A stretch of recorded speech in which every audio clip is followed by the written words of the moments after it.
America is the richest and most powerful country in modern history, but its rise to global dominance was anything but guaranteed. In fact, for a long time, most of North America was kind of ignored. When the New World was first discovered, explorers and monarchs were far more interested in gold, spices, and densely populated empires than in forests and farmland. Here's a look at a map made just before Columbus set sail. Note how the Americas aren't even on it.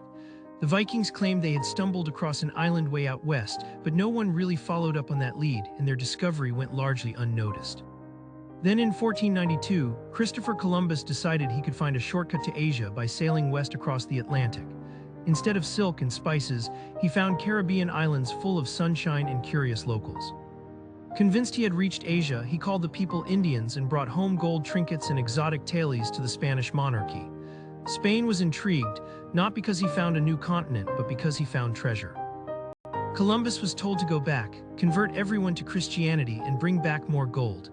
Meanwhile, the Portuguese had already worked out a sea route to Asia by going around Africa. To avoid an awkward turf war, Spain and Portugal agreed to split the non-Christian world in half. With a giant imaginary line across the globe, Portugal got one side, Spain got the other. With the paperwork sorted, the Spanish began exploring and colonizing parts of the Americas, especially areas rich in gold and silver. Most of their attention went south, where they found large civilizations, shiny stuff, and lots of people. They sent a few expeditions north, but when those didn't turn up gold mines or great cities, they shrugged and moved on. North America was seen as boring, cold, and unprofitable. Spain sent explorers into what's now the US as early as 1539, but they didn't find what they were looking for, so they mostly ignored it. Meanwhile, the English had sent a scout named John Cabot across the Atlantic in the late 1400s, well before Spain even claimed Florida. But after that, they waited nearly 100 years to do anything serious. England's first real attempt at colonization came in 1585 with a colony in Roanoke, North Carolina, but that didn't go well. The colony disappeared mysteriously, and England got distracted by a war with Spain. When they tried again, they founded Jamestown in 1607, and this time it worked. A few years later, the Pilgrims landed in Plymouth. They were strict religious folks who banned fun things like gambling, dancing, and Christmas. More settlers soon followed, and within decades, the East Coast was sprinkled with British colonies. Meanwhile, the French were laying claim to the middle of the continent, establishing what they called New France. By 1754, things were getting crowded, and the British and French decided it was time to fight over who owned what. That kicked off the French and Indian War, so named because the French allied with some Native American tribes, and so did the British. Despite having fewer people in their colonies, the French had strong alliances and good strategies, but the British had more resources and eventually won. As part of the peace deal, France gave half of Louisiana to Spain to keep it away from Britain, then handed the other half to Britain anyway, along with Canada. So now Britain had a ton of new land, but they also had a massive war debt. To help cover costs, they told the colonies, "Hey, remember that super expensive war we just fought? We're going to need some taxes from you now." The colonists, who had no say in British Parliament, weren't happy. No taxation without representation became the rallying cry. Tensions escalated from arguments to protests to open conflict, and by July 4, 1776, the American colonies declared independence. But the war didn't end there. It dragged on for another 5 years before the British gave up and went home. With independence won, the new country had a fresh challenge, figuring out how to govern itself. The first attempt at a national government was messy. Each of the 13 colonies basically acted like its own country, and the federal government had almost no power. Things started falling apart quickly. So the Founding Fathers came together to write a new constitution, creating a stronger central government. When 9 states approved it, the Constitution became official, and in 1789, George Washington was elected the first president of the United States.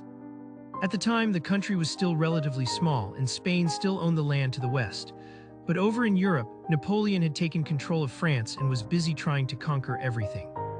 He also wanted to build an empire in America, so he made a deal with Spain to get the Louisiana Territory back.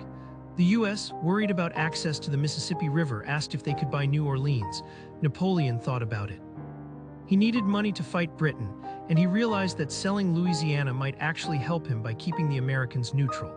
So instead of just selling New Orleans, he offered to sell the entire Louisiana Territory for $15 million. The US accepted, doubling the country's size overnight. That was good news because America's population was booming and all those people needed land. At the time, the average family had around 7 kids. So settlers started moving west into what they called unclaimed land, even though many Native American nations already lived there. In 1819, the U.S. bought Florida from Spain and agreed on a border between the U.S. and New Spain. Just 2 years later, Mexico won its independence from Spain, and the U.S. suddenly had a new neighbor. The northern parts of Mexico were remote and sparsely populated, so the Mexican government encouraged American settlers to move into Texas. Those settlers soon outnumbered Mexican citizens in the region, and tensions rose. Eventually, the Texans declared independence and formed their own republic. At first, the U.S. said no to annexing Texas because it allowed slavery and there was already enough political tension over that issue. But in 1845, the U.S. changed its mind and let Texas join. That led to a dispute with Mexico over where the border was. The disagreement turned into a war.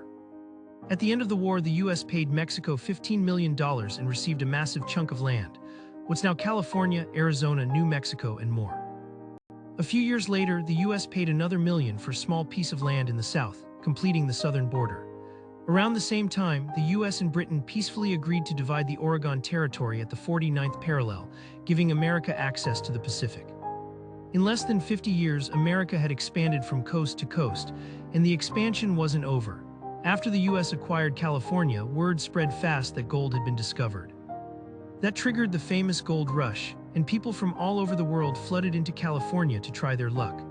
Meanwhile, in Hawaii, American business owners were gaining influence and eventually asked the U.S. to annex the islands. The president at the time said no, he believed the U.S. should avoid imperialism. But others argued that if the U.S. didn't act, another global power like Germany or Japan might. The question became, should America mind its own business or protect its strategic interests? That question got more urgent when Cuba, still a Spanish colony, erupted into revolution. The U.S. sympathized with the rebels, and American newspapers covered the conflict heavily. After a mysterious explosion sank an American battleship in Havana Harbor, the U.S. declared war on Spain.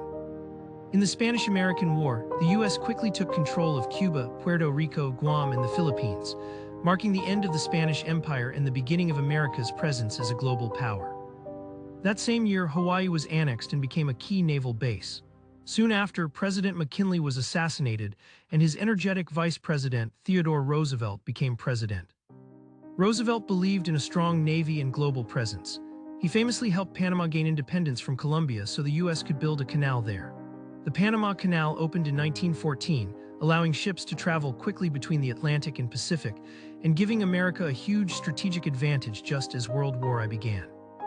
From a handful of scattered colonies to a transcontinental superpower in just over a century, America's rise was a wild mix of luck, ambition, conflict, and rapid growth.